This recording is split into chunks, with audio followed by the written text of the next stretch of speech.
Você já ouviu falar de um homem que confessou ter tirado a vida de mais de 350 crianças? E mesmo assim foi solto? Parece impossível, não é? Mas essa história macabra é real e aconteceu bem aqui, na América do Sul. Colômbia, Peru e Equador foram palco de um terror silencioso que durou anos, enquanto meninas de apenas 8 a 12 anos simplesmente desapareciam, sem deixar rastros.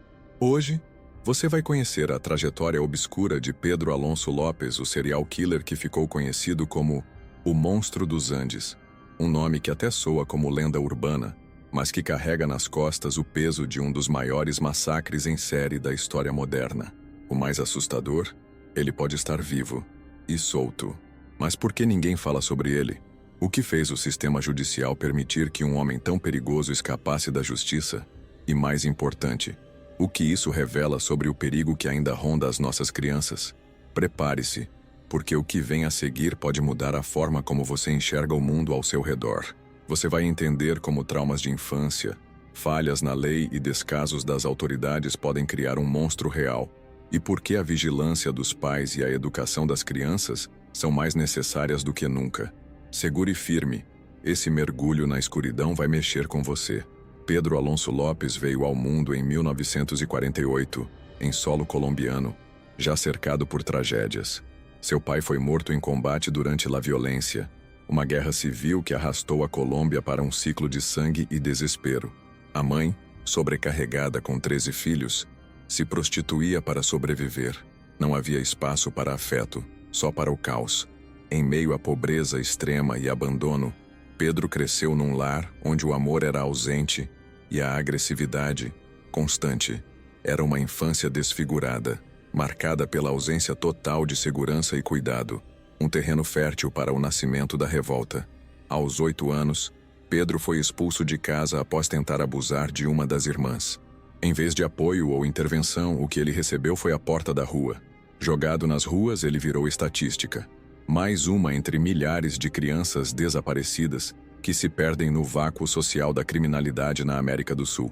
Dormia em calçadas, mendigava comida e vivia cercado por perigo. A rua nesse cenário não educa, ela desumaniza. E ali, no anonimato das esquinas, o garoto frágil foi se transformando em alguém cada vez mais distante da empatia. Certa vez um homem se aproximou oferecendo comida e abrigo. Pedro, faminto, aceitou. Mas em vez de ajuda, recebeu violência. Foi levado a um lugar isolado e sofreu seu primeiro abuso infantil. A dor física passou, mas o trauma ficou gravado. Sem ninguém para ouvir, consolar ou proteger, ele aprendeu que o mundo era movido à força bruta. Não era só uma cicatriz emocional, era uma rachadura profunda em sua estrutura psíquica. A partir daí, sua visão de mundo começou a se contorcer de forma assustadora e irreversível. Já adolescente, foi preso por furtos. Na cadeia, sofreu abuso sexual coletivo, um episódio que consolidou seu ódio e desejo de vingança. A prisão, que deveria ter sido o início de uma reeducação, virou um palco de tortura emocional e física. O que era um jovem danificado, saiu de lá como uma bomba prestes a explodir. A psicopatia começou a dar sinais mais claros, misturada com um tipo de sociopatia silenciosa. O trauma que ele viveu passou a servir como justificativa interna para infligir dor nos outros, especialmente nas mais vulneráveis, meninas. O mais perturbador disso tudo é como esse cenário repete-se até hoje em várias partes do continente. Pedro Alonso Lopes não surgiu do nada. Ele foi moldado, negligenciado, deformado por tudo o que falhou ao seu redor, da família ao Estado.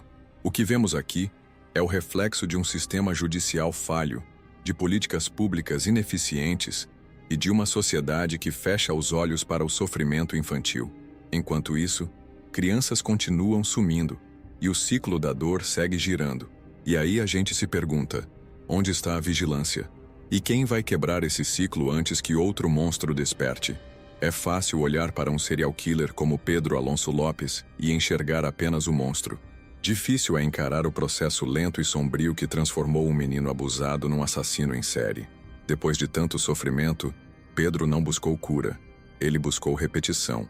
Aquilo que um dia o feriu profundamente passou a ser sua arma contra o mundo. É como se a dor dele tivesse virado uma lente distorcida, através da qual ele enxergava as outras crianças não como vítimas, mas como espelhos do próprio trauma. E foi assim que começou sua escalada de horrores. Lopes desenvolveu um ódio específico. Meninas entre 8 e 12 anos. Era como se quisesse ferir a pureza que ele perdeu tão cedo. O padrão era claro, repetitivo e brutal. Ele usava pequenos presentes, promessas de comida ou brinquedos, artifícios simples mas eficazes para atrair as crianças. Depois, levava-as a lugares isolados, onde cometia os crimes hediondos. A frieza nos seus métodos é assustadora. Não havia pressa, não havia hesitação. Ele observava a dor e, segundo sua confissão de crimes, assistia à morte como se fosse uma cerimônia, um ritual de controle absoluto. O mais inquietante é que Pedro não agia por impulso. Ele estudava, observava, escolhia. Sua mente operava com uma lógica que misturava cálculo e crueldade. Ele sabia onde atacar, quando e como desaparecer sem levantar suspeitas. A psicopatia estava ali, evidente, mas havia também um tipo de sociopatia funcional. Ele se fazia passar por inofensivo, até mesmo gentil. Algumas pessoas que cruzaram seu caminho diziam que ele era calmo, educado, até simpático, mas bastava baixar a guarda e o predador aparecia. Uma armadilha perfeita escondida atrás de uma aparência comum. Em várias entrevistas, Pedro Alonso Lopes demonstrou prazer ao falar dos crimes. Ele dizia que o momento da morte era puro, comparando-o com espetáculos de tourada. Essas declarações revelam não só a gravidade da sua perturbação mental, mas também o quanto ele se via como alguém especial, quase divino. Há indícios claros de delírios de grandeza, onde ele não se considerava um assassino, mas sim um executor do destino. Isso escancara o abismo entre um criminoso comum e alguém que realmente acredita que tem uma missão espiritual através da dor alheia. O mais alarmante, porém, é pensar que muitos dos sinais estavam lá, mas foram ignorados. Em uma sociedade onde as ruas vivem cheias de crianças desprotegidas, a transição de vítima para predador pode passar despercebida. E é nesse ponto que a vigilância dos pais, a escuta ativa e a educação sobre os perigos se tornam ferramentas fundamentais. Lopes não nasceu um monstro. Ele foi fabricado, dia após dia, por uma sucessão de abusos, omissões e descasos. E agora, o estrago estava feito, e pronto para se espalhar além das fronteiras da Colômbia. Quando Pedro Alonso Lopes começou a cruzar fronteiras, sua sede por sangue não diminuiu, ela cresceu. Ele deixou a Colômbia e seguiu rumo ao Peru e depois ao Equador, ampliando seu rastro de terror pela América do Sul. Em cada país, centenas de crianças desaparecidas começaram a ser relatadas, quase sempre com o mesmo perfil. Meninas entre 8 e 12 anos, sumidas em plena luz do dia. Os padrões de assassinatos em série já estavam ali, mas as autoridades locais não ligavam os pontos. Cada caso era tratado como um evento isolado, um erro que custou dezenas, talvez centenas de vidas. Lopes tinha um método. Usava a simplicidade da infância contra suas vítimas.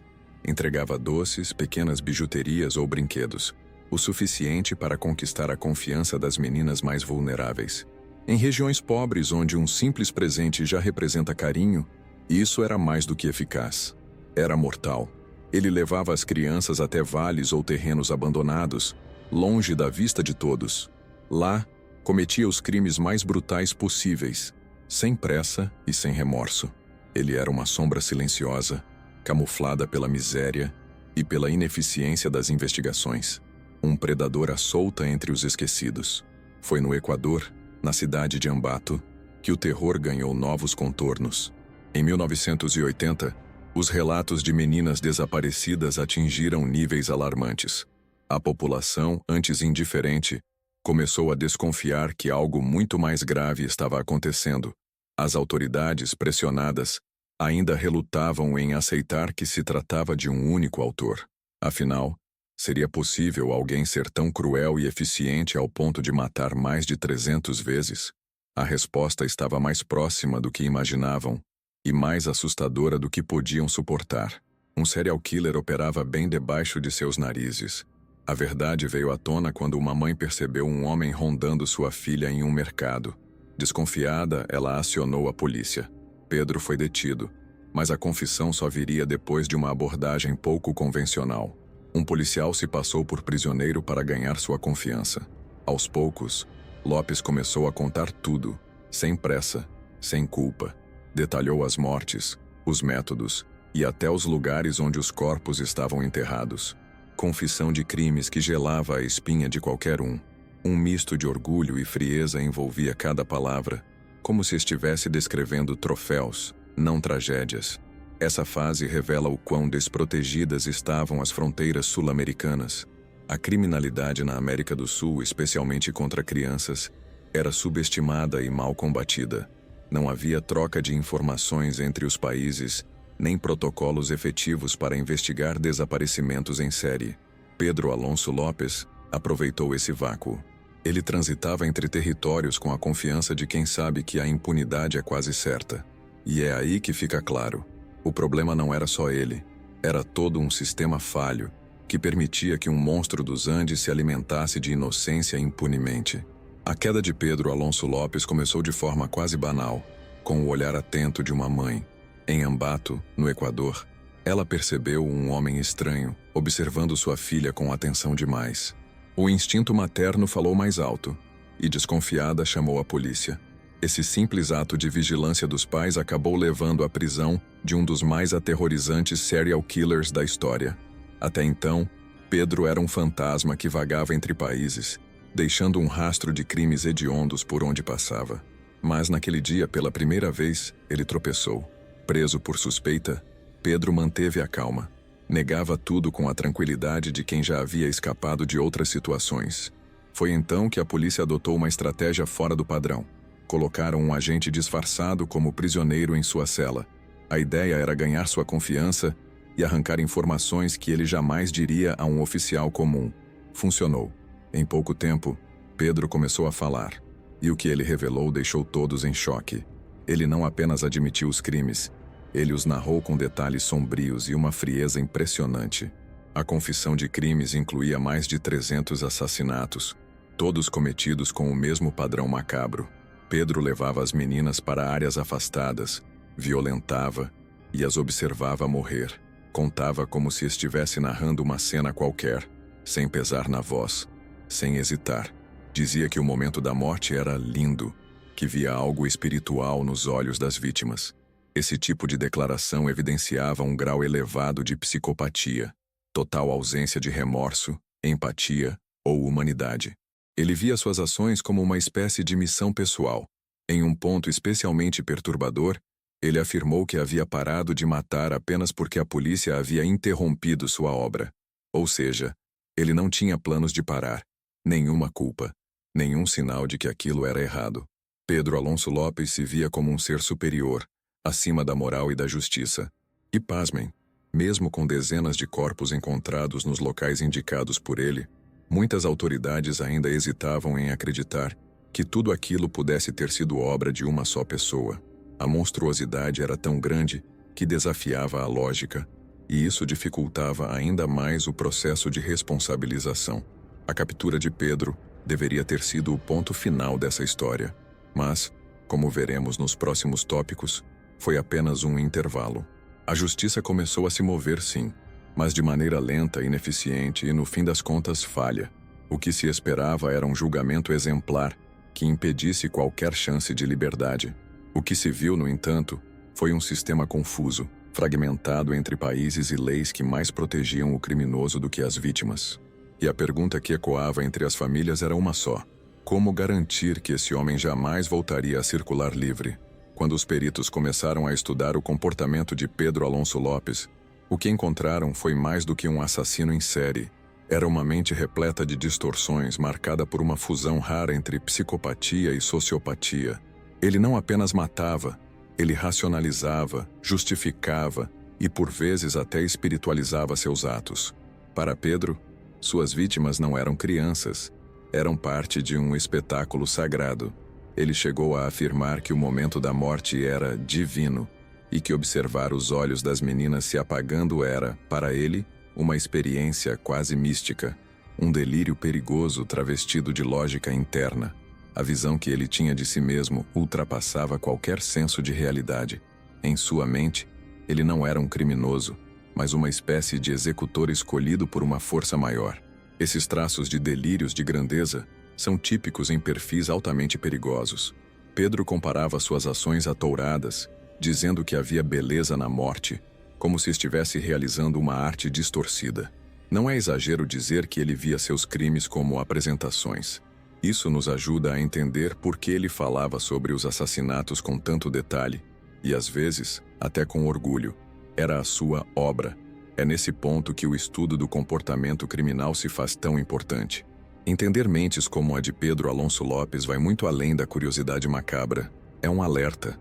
O perfil dele se encaixa na categoria mais extrema de serial killer, onde não há impulsividade descontrolada, mas sim estratégia fria e motivação simbólica. Esse tipo de psicopatia é ainda mais assustador justamente porque parece lógica. Ele sabia exatamente o que fazia, por que fazia, e nunca pensou que estava errado. E isso é o que torna indivíduos como ele tão difíceis de prever e neutralizar. Muitos especialistas sugerem que esse tipo de mente não nasce pronta. Ela se constrói, tijolo por tijolo, a partir de abusos, traumas e negligência. No caso de Lopes, tudo isso se combinou com uma ausência completa de afeto, criando um vácuo emocional, onde só cabia o ódio. A sociopatia, nesse sentido, se manifestava na incapacidade de criar vínculos reais. E enquanto isso, a psicopatia permitia que ele fosse funcional, carismático e enganasse todos ao redor.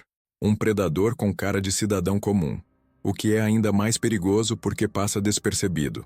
Essa complexidade psicológica deixa uma lição clara. Monstros reais não têm aparência de filme de terror. Eles podem estar entre nós, disfarçados, funcionando perfeitamente dentro da sociedade.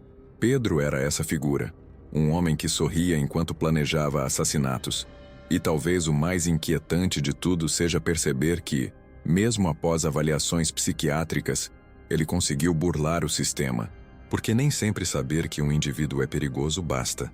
É preciso que a justiça e a segurança pública ajam com firmeza, ou o ciclo da impunidade volta a girar.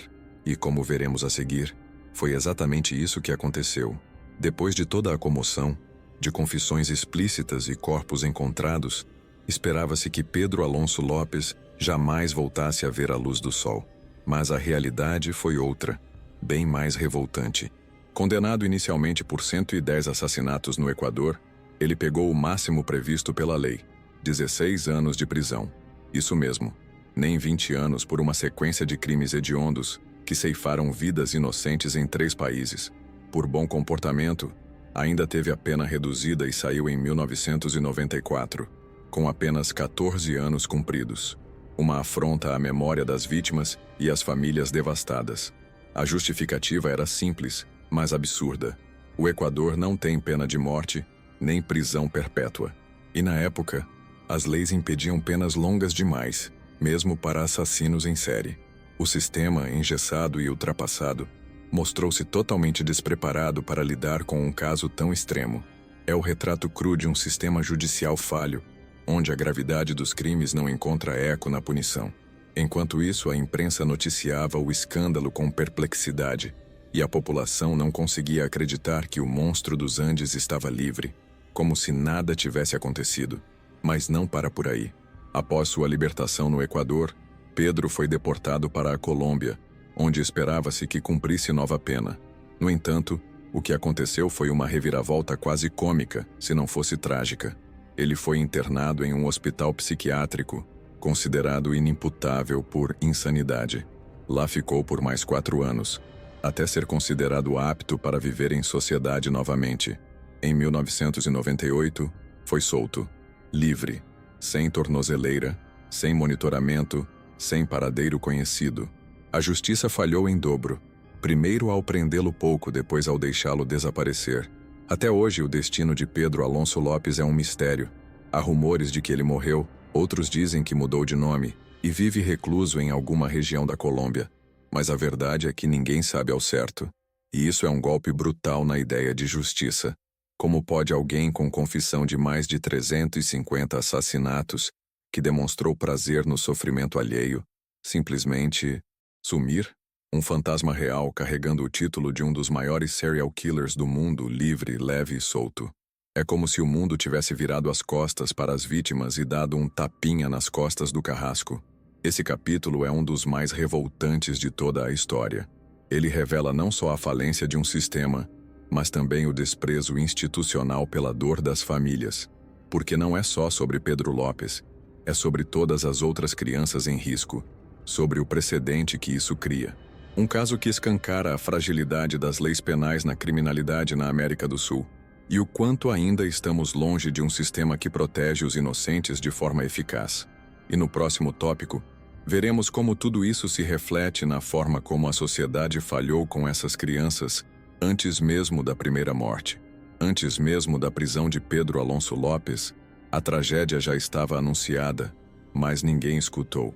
Por anos, mães desesperadas buscavam suas filhas desaparecidas e eram ignoradas ou desacreditadas pelas autoridades. O argumento era quase sempre o mesmo: devem ter fugido de casa. Esse tipo de julgamento apressado custou caro. A crença de que meninas pobres de regiões periféricas desapareciam por escolha e não por crime criou um terreno fértil para o avanço do predador. E assim, o número de crianças desaparecidas crescia enquanto o sistema dormia em berço esplêndido. A resposta das autoridades aos primeiros casos foi marcada por lentidão, burocracia e indiferença. Não havia protocolo unificado, nem equipes treinadas para lidar com desaparecimentos em série. Era como se as vidas daquelas meninas não tivessem peso. Enquanto isso, Lopes se aproveitava da negligência para continuar sua onda de assassinatos em série. A investigação policial, quando acontecia, era desorganizada, limitada a buscas locais e sem qualquer articulação internacional. Não houve alerta entre fronteiras, nem troca de informações. Era como se cada país vivesse uma tragédia isolada, mesmo com o mesmo assassino cruzando as divisas. Essa falha coletiva mostra como a justiça e impunidade caminham lado a lado quando as vítimas são invisibilizadas. O caso Lopes nos obriga a encarar o preconceito institucional contra os pobres, as mulheres e, principalmente, as crianças. É um retrato da indiferença estatal e social que persiste em diversas partes da América Latina. Enquanto o foco estava em outras prioridades, um monstro fazia de meninas inocentes seu alvo preferido. E isso poderia ter sido evitado, com atenção, com preparo, com escuta. Mas ninguém quis ouvir. E agora, o silêncio se transformou em luto coletivo. Esse colapso também evidencia como os sistemas de proteção falham em prevenir traumas antes que eles se tornem tragédias. Se Lopes tivesse recebido apoio psicológico na infância, se houvesse estrutura familiar, proteção escolar, vigilância pública, talvez tudo tivesse sido diferente. Não para inocentá-lo, mas para entender que monstros como ele são sintomas de algo maior. A psicopatia dele floresceu porque o ambiente permitiu, porque ele se tornou invisível, até se tornar temido. A falta de políticas eficazes de proteção à infância é a verdadeira raiz dessa dor. E é exatamente por isso que esse caso vai além do crime. Ele denuncia uma sociedade que virou o rosto para os mais frágeis, que preferiu culpar as vítimas, desacreditar as mães e simplificar o que era gravíssimo. O monstro dos Andes é também o reflexo de um sistema inteiro que falhou, repetidas vezes. Mas ainda há tempo de reagir, de construir uma cultura de atenção, denúncia e prevenção. No próximo tópico, a gente vai falar sobre como os pais podem e devem ser a primeira linha de defesa contra esse tipo de ameaça. O caso de Pedro Alonso Lopes deixa um recado claro e direto. Não dá para terceirizar a proteção das nossas crianças. Em um mundo onde monstros reais andam entre nós, muitas vezes disfarçados de pessoas comuns, os pais precisam ser a primeira linha de defesa. Não é questão de paranoia, é de consciência. Vigilância dos pais não é sufocar os filhos. É orientá-los, estar presente, observar sinais, escutar o que não foi dito. Muitos dos crimes cometidos por Lopes poderiam ter sido evitados se houvesse mais atenção e menos omissão. Prevenir começa dentro de casa. É fundamental ensinar as crianças desde cedo a reconhecer situações de risco, E isso não precisa ser feito com medo, mas com clareza. Falar abertamente sobre toques inadequados, sobre não aceitar presentes de estranhos e sobre contar qualquer abordagem suspeita. Criar esse canal de diálogo é essencial. Não adianta blindar demais. É preciso fortalecer. Uma boa dica é usar livros infantis com linguagem acessível para abordar temas delicados. Títulos como Kiko e a Mão e Não Me Toque, Seu Boboca são excelentes ferramentas para iniciar essa conversa de forma leve e educativa.